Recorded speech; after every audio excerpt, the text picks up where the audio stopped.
Ser Podcast. Las 8 de hoy por hoy en Ser Podcast. Hola, muy buenos días. La hora y media que duró ayer la comparecencia de Pedro Sánchez para hacer su balance del año puede resumirse en una idea.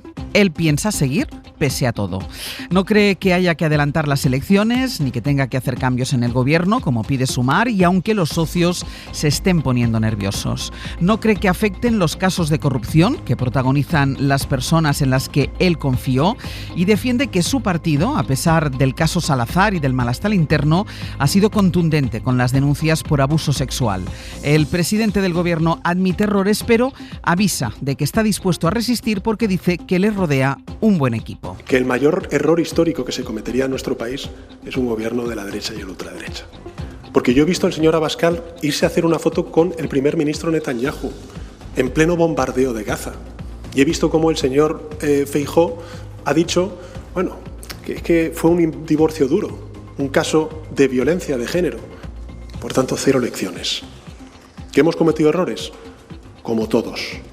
Pero a diferencia de otros, nosotros afrontamos esos errores y actuamos en consecuencia. Esto lo dijo a mediodía. Luego, ya en la Copa de Navidad que celebra la Moncloa, Sánchez aseguró que su plan no es solo agotar esta legislatura, sino que la trasciende, es decir, más allá de 2027. Mientras trata de recoser la relación con Junts, dijo que tiene contacto con Aitor Esteban y que se reunirá con Oriol Junqueras. Sastre, buenos días. Buenos días, Barceló. Dijo también que tiene la madurez como para leer la situación de otra manera. Justo cuando Junts le anuncia un bloqueo, no tiene presupuestos, acechan los casos de corrupción con personas que fueron sus hombres de confianza y varias responsables de igualdad alzan la voz por el caso Salazar. Bueno, pues pese a todo, Sánchez parece querer reeditar el manual de resistencia. Lo democrático es respetar el resultado electoral y cumplir con el mandato que viene reconocido en la Constitución, tan constitucionalistas que son, y llevan desde 2019 diciendo que no puede haber una legislatura de 4 años. Pues la va a haber.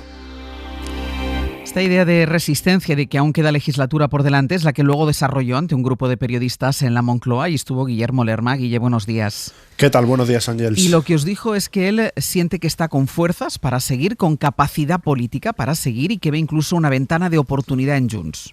Sí, Sánchez trata de ganar tiempo para poder cumplir con los compromisos pendientes con los socios y que eso le permita retomar las negociaciones con Junts. En esa tarea el presidente da importancia sobre todo al momento en que pueda desplegar sus efectos la ley de amnistía y se materialice el regreso de Puigdemont. Cree que eso va a ser clave, aunque en realidad es algo que sigue dependiendo de la justicia. Ese es el plan con el que el presidente pretende hacer realidad su idea de agotar la legislatura. Ni remodelación profunda del gobierno, ni una cuestión de confianza. El plan del jefe del Ejecutivo es seguir. De hecho, ante los periodistas lo que aseguró ayer es que su proyecto político no acaba en 2027, sino que va más allá. Trata el presidente de espantar la sensación de fin de ciclo en la que insiste la oposición. Sánchez asegura que esto lo piensa no porque no tenga los pies en la tierra o porque no sea consciente de la realidad, de la dificultad del momento. Lo que cree es que la madurez de llevar 8 años al frente del Ejecutivo, habiendo capeado varias crisis, le permite ver las cosas con una perspectiva diferente. Hemos visto el daño que producen los casos de corrupción y el malestar interno que han generado dentro del PSOE, el caso Salazar y las otras denuncias de acoso. Guille, tú le preguntaste ayer en la rueda de prensa cómo sabe que si aguanta y no adelanta las elecciones luego no vaya a ser mayor el resultado de la extrema derecha, y lo que dice es que él siente que tiene el respaldo de su partido. Sí, Sánchez asegura que se siente muy respaldado por su organización y de hecho rechaza las comparaciones que desde algunas tribunas se hacen de este momento con el final del mandato de Felipe González. Descarta que detrás del goteo de denuncias de presunto acoso sexual en el PSOE y especialmente la interpuesta contra Paco Salazar haya una intencionalidad política o un ajuste de cuentas interno. Sánchez reiteró tanto en la rueda de prensa como en las conversaciones informales con los periodistas que su intención es continuar. Si para hacerlo tenemos, pues que aguantar campañas de acoso personal, mentiras, en definitiva fango, lo haremos, lo haré. Nos sentimos cargados de determinación, de convicción y también de energía, y por eso vamos a dar lo mejor de nosotros y nosotras mismos en esta segunda parte de la legislatura. Aclaró Sánchez que con ese fango no se refería ni al caso de Ábalos, ni al de Cerdán, ni a las acusaciones contra Paco Salazar. Dejó claro luego en la conversación informal con la prensa Ángels que su gobierno está contrastado y es un gobierno a prueba de bombas y con eficacia. Guille, seguimos en el abierto. Hasta luego. De manera que Sánchez dice que tiene el punto de madurez para leer que esta legislatura puede seguir, incluso más allá su proyecto de 2027. Ocurre que con todos estos últimos casos, los socios empiezan a dejar de verlo con esa perspectiva. Aitor Esteban advirtió este fin de semana de que o se detiene lo que llama hemorragia de escándalos o habrá que ir a elecciones. Oriol Junqueras pide una reunión, la tendrán, y en Junts repiten que la relación está rota. Pablo Fernández de Podemos habla de una legislatura muerta. Tenemos un gobierno que está muerto, un gobierno al que la corrupción, el machismo y la falta de medidas en materia de vivienda se lo ha llevado por delante. Nosotros hace mucho tiempo hemos dicho ya que no esperamos nada en clave progresista de este gobierno. Cosa distinta es la posición de Sumar, que pide cambios dentro del Ejecutivo. Josué Coello, buenos días. ¿Qué tal, Ángels? Buenos días. ¿Hasta dónde están dispuestos a llevar esta presión? Bueno, hay un enfado considerable en Sumar porque el PSOE ni siquiera valora la opción planteada por Yolanda Díaz de una remodelación de gobierno para darle impulso a esta legislatura. Cree el socio minoritario que Sánchez ha despachado esta opción sin estudiarla y dicen que el presidente está en modo inmovilista con la corrupción y con el machismo. Y según fuentes de Sumar, esto empieza a afectar no solo al PSOE, también al Ejecutivo. De ahí que, a pesar de que Sánchez y Moncloa han repetido que no habrá cambios de enjundia entre los ministros, en Sumar siguen planteando una hoja de ruta que pasa por esta posibilidad. Eso sí, salir del gobierno nunca ha sido una opción. Escuchamos a Ernest Urtasun. Que para relanzar políticamente la legislatura es imprescindible relanzar el gobierno. Y relanzar el gobierno, para hacerlo, tiene dos condiciones que son fundamentales. Evidentemente sí, un cambio en los equipos es fundamental y desde luego esa es una potestad del presidente del gobierno. Nosotros no hemos señalado a nadie ni vamos a decirle al presidente del gobierno qué ministros tiene que nombrar, porque esta es su potestad. En Sumar, Ángels siguen planteando la opción de un cambio de ministros y un dato. Anoche, Ángels, ningún ministro de Sumar acudió a la copa navideña de Moncloa. Seguimos luego, Josu, gracias. Hasta ahora. Ayer fue la Copa de Navidad, esa copa de la que hablaba Josu en la Moncloa. También la cena de Navidad del PP de Madrid, que en esta ocasión sirvió para exhibir sintonía entre Alberto Núñez Feijóo e Isabel Díaz Ayuso. Sintonía contra Sánchez. Han protegido más a sus babosos que a las mujeres. Nosotros no vamos a descansar de anunciar los atropellos, las corruptelas, las extorsiones y el machismo del Partido Socialista de Sánchez. Porque estamos en plena forma, presidente. Estamos siempre esperando a que llegue el momento de que puedas dar un paso adelante.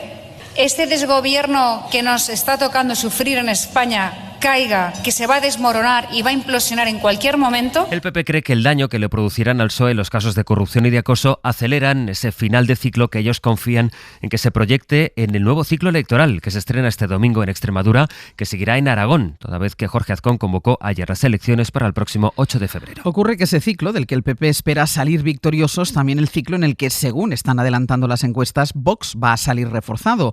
Y eso puede llevar a que se repita en los territorios lo que ha pasado en la Comunitat Valenciana, que quien pone las condiciones es el partido de Abascal. De ahí la euforia que hay ahora mismo en Vox, que contrasta por el escándalo sobre el uso que hizo la organización juvenil Revuelta de los fondos que tenían que ser para los afectados por la Dana. Julia Molina, buenos días. Buenos días. Los de Abascal se ven con fuerza para disputarle el partido al PP o al menos para amargarle la victoria. Cuentan con que los populares ganarán en Aragón y en Extremadura, pero confían en aumentar su peso en los parlamentos y así poder subir el precio de su apoyo. Por ahora la estrategia pasa por culpar a los de Feijóo de abrir urnas cuando no toca. Creo que el adelanto electoral en Aragón demuestra lo mismo que en Extremadura, la incapacidad de Guardiola por un lado, la incapacidad del señor Azcón por otro para llegar a un acuerdo con Vox y sobre todo el egoísmo de ambos, porque en estos momentos teníamos que estar todos centrados en ver cómo echamos a Pedro Sánchez. Aunque en público lamentan que el PP adelante las elecciones, en privado presumen de que la estrategia les beneficia, porque les permitirá poner al PP en un callejón sin salida. O tragan con sus exigencias, que incluyen medidas xenófobas y contra el cambio climático, o habrá repetición electoral.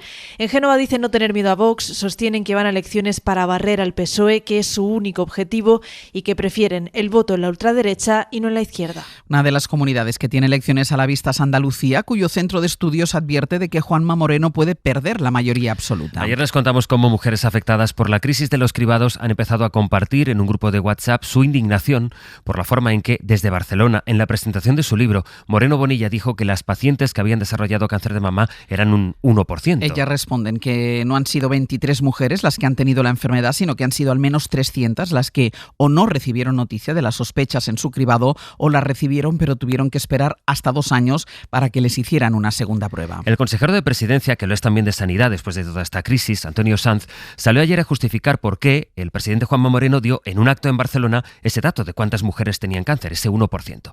Dice el consejero que no fue un dato concreto sobre el caso andaluz, sino el porcentaje genérico de cuántas mujeres suelen desarrollar la enfermedad después de un cribado que no sea concluyente. Un dato de todo el mundo. Lo que ha venido a trasladar el presidente es una media mundial, donde siempre hemos dicho, es que no hay ninguna novedad, siempre hemos dicho que el 99% de las mujeres con BRCA3 no tiene cáncer. Esto no es que lo diga el presidente de la Junta de Andalucía, es que se reconoce a nivel científico. El Ministerio del Interior va a destituir al nuevo comisario de la Policía Nacional en Lleida después de que el diario Segre publicara que este comisario fue condenado por acoso sexual en 1999. Hace solo unos días que el Ministerio avaló este ascenso, Javier Bañuelos. Es un caso que se remonta a la década de los 90. Hace 26 años este comisario, por entonces inspector, le pidió a la víctima una subordinada que mantuviera relaciones sexuales con él a cambio de conseguir dietas, permisos y facilidades para ascender. Si no lo hacía, se convertiría, dijo, en su enemiga. Aquello fue lo que recogió la condena de la Audiencia Provincial de Guipúzcoa y lo que ratificó el Tribunal Supremo, un delito de acoso sexual agravado. Aún así, el Ministerio del Interior avaló hace días su nombramiento como jefe de la policía en Lleida. De hecho, llegó a ascender a comisario y ocupó un puesto muy cotizado en la Embajada de España en Argelia. Pero ha sido ahora casi una semana después de su nombramiento y después de que el diario Segre adelantase este fin de semana esta polémica, cuando el ministro del Interior ha dado orden de destituir al comisario Antonio José Rollo, de 63 años. Su cese como comisario jefe se va a formalizar hoy mismo, pero seguirá ejerciendo como policía, primero porque es funcionario de carrera y segundo porque la sentencia no le inhabilitó para seguir llevando placa. Hoy por hoy noticias. Ser Podcast. Esta mañana son noticia 2 acuerdos laborales. Uno es entre el Ministerio de Trabajo y los sindicatos para ampliar el permiso por la muerte de un familiar, que pasará de los 4 días, que pueden ser ahora mismo como mucho, a 10 días, 10 jornadas. Se añade además un día por eutanasia de un familiar. Ocurre que este es un acuerdo del Gobierno con los sindicatos, pero se descuelga la patronal. Jordi Fábrega, buenos días. Hola, buenos días. Y en todo caso se tiene que votar en el Congreso. Sí, ese va a ser el trámite difícil y el que va a empezar a negociar ya el Ministerio de Trabajo una vez concluida la negociación con los sindicatos, porque, como dices, la patronal ya se levantó de la mesa a principios de mes al considerar que esta propuesta de ampliación de estos permisos era inasumible. Así que, con el visto bueno de sindicatos, el Ministerio empieza ya a hablar con los grupos parlamentarios, que son los que han frenado este año algunas de las leyes que ha propuesto el Ministerio, como por ejemplo la de la reducción de jornada. Joaquín Pérez Rey es el secretario de Estado de Empleo. El Ministerio de Trabajo se pone ya a trabajar desde este mismo instante para garantizar el apoyo parlamentario a esta norma. Me consta que esta es una necesidad sentida por el conjunto de la población española y creo que los grupos parlamentarios van a respaldar mayoritariamente esta iniciativa.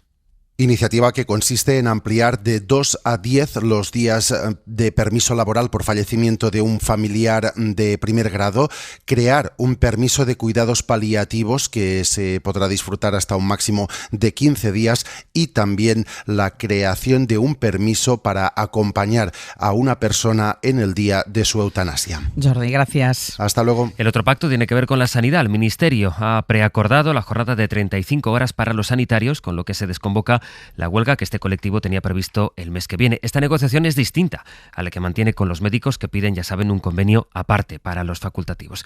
El pacto, al preacuerdo al que se llegó ayer, incluye medidas en la jubilación anticipada y en los salarios, aunque no sea competencia directa del Ministerio. Las 8 de Hoy por Hoy en Ser Podcast. Mientras Donald Trump mantiene sin fecha su amenaza de empezar ataques terrestres en Venezuela y en plena tensión con ese país, Washington ha atacado esta madrugada 3 embarcaciones que supuestamente estaban operadas por narcotraficantes. Ha ocurrido cerca de las costas de Colombia y han sido asesinados 8 tripulantes. Antes de que se conocieran esos ataques, ha vuelto a hablar Maduro y se ha referido a la gran noticia en este momento en América Latina, que es la victoria de la ultraderecha en Chile. Por primera vez desde que llegó a la democracia ese país y cayó la dictadura de Pinochet, de la que no reniega José Antonio Cast, que ha centrado su campaña en la migración. Y a eso se ha referido Maduro. Usted podrá ser seguidor de Hitler y educado en los valores de Hitler. Usted podrá ser pinochetista, convicto y confeso. Pero cuidadito, le toca un pelo a un venezolano. A los venezolanos se respeta. Cuidadito. Y hay conmoción en Hollywood por la noticia de que el director de cine, Rob Reiner, y a su esposa les mató a puñaladas su propio hijo, al que detuvo ayer la policía. El caso ha opinado Donald Trump, que antes de escribir en sus redes sociales que descansen en paz, escribió que el asesinato se debe a la ira y a la incurable enfermedad que según él padecía Reiner, que es odiarlo a él. Corresponsal Sara Canals, buenos días. Buenos días. A pesar de las críticas recibidas incluso por algunos republicanos, Donald Trump, lejos de solidarizarse con esta desgracia, le ha definido como una persona torturada, caída en desgracia y víctima de lo que él llama el síndrome de trastorno Trump. Un síndrome inventado por él mismo y que suele atribuir a aquellos que le critican. Trump ha destacado que Reiner le acusó de estar bajo el control de Rusia y que no fue su fan en absoluto. Una reacción que cobra aún más relevancia al producirse tras el asesinato del influencer de ultraderecha Charlie Kirk, a raíz del cual Trump empezó a perseguir a quienes se burlaron o celebraron su muerte. En cuanto al asesinato, la investigación continúa y la policía de Los Ángeles confirmaba así la detención de su hijo como principal sospechoso. Nick Reiner, a suspect in this case. He was subsequently booked for murder. Nick Reiner, que había hablado públicamente sobre su adicción a las drogas y que junto a su padre habían realizado incluso una película basada en su caso. Para no perderte ningún episodio, síguenos en la aplicación o la web de la SER, Podium Podcast o tu plataforma de audio favorita.